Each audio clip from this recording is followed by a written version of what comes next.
So I've made the decision to fight for something that I believe in.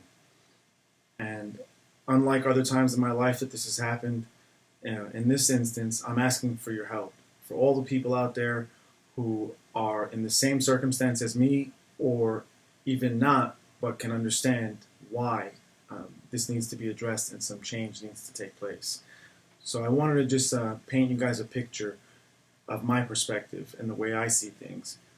Basically, there is in our society one group of people whom can make mistakes in life, as every one of us does, and move past those mistakes and leave it behind them, and another group of people in life whose mistakes happen to fall under criminal penalty and result in convictions, whose mistakes will stay with them for the rest of their lives. For the rest of their existence, they will pay the price for that mistake.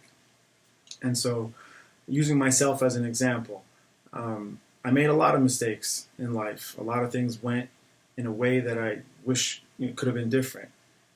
But it happened, and I had to pay for those mistakes that I made. And the form of payment that I had to do was prison time. And in doing that prison time, there were basically negotiations that took place, the prisoner with the government. And the result of those negotiations is the sentence, whatever the sentencing structure is. If people take a plea bargain or if they end up going to trial and are sentenced by a judge, but that sentence is imposed in the form of a contract, in the sense that there are signatures required. Everything is specified. The duration of imprisonment, the duration of supervision after imprisonment, any fines associated with the sentence and such, they're all written out as would be typical the case for any type contract. Now, what's not included in there, and what's never been verbalized to me or anyone else I know, is that in addition to all those, after having satisfied the conditions of the sentence, I'm to be disqualified for the rest of my life from gaining legal employment, basically. Employers are able to just automatically close the door on me without even consideration for what I bring to the table or what skills I possess. It's based on an application question that they ask me and that I'm going to be truthful about criminal history. And that's just one part of it. Another part of it is that those that are criminally disqualified, like me, are also ineligible from a multitude of government benefit and welfare. So that in itself also now becomes a question of how are these people any different now from the rest of society, in the sense of having made a mistake and, in this case, having been formally punished for it in a clear way, and why should they be disqualified from getting aid now for the rest of their lives? So there are other losses of rights as well. Gun rights, you lose the right to possess a firearm and protect yourself and your family. Voting rights in certain states are taken away as well.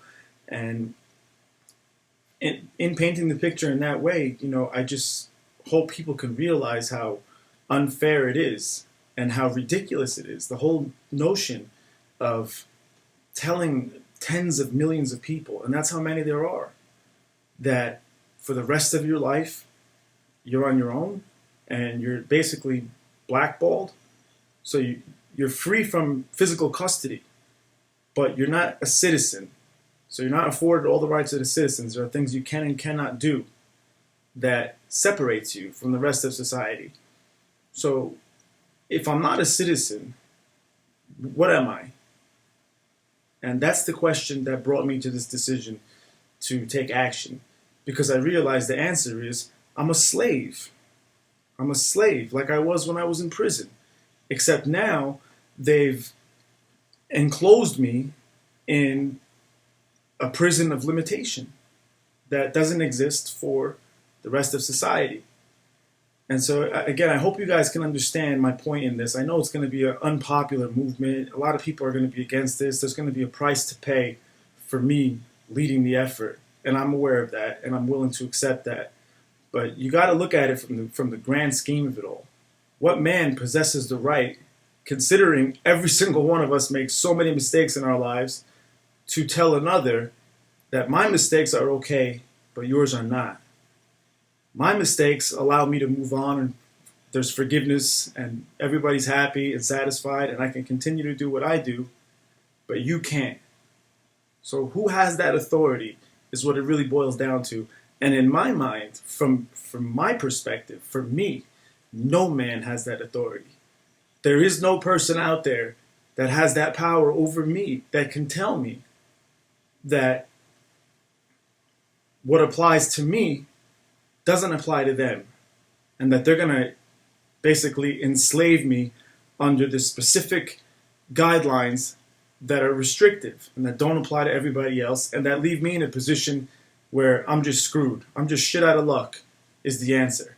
And there are tens of millions of others like me. And I'm asking you guys to join with me in this effort. Everyone who's criminally disqualified should automatically,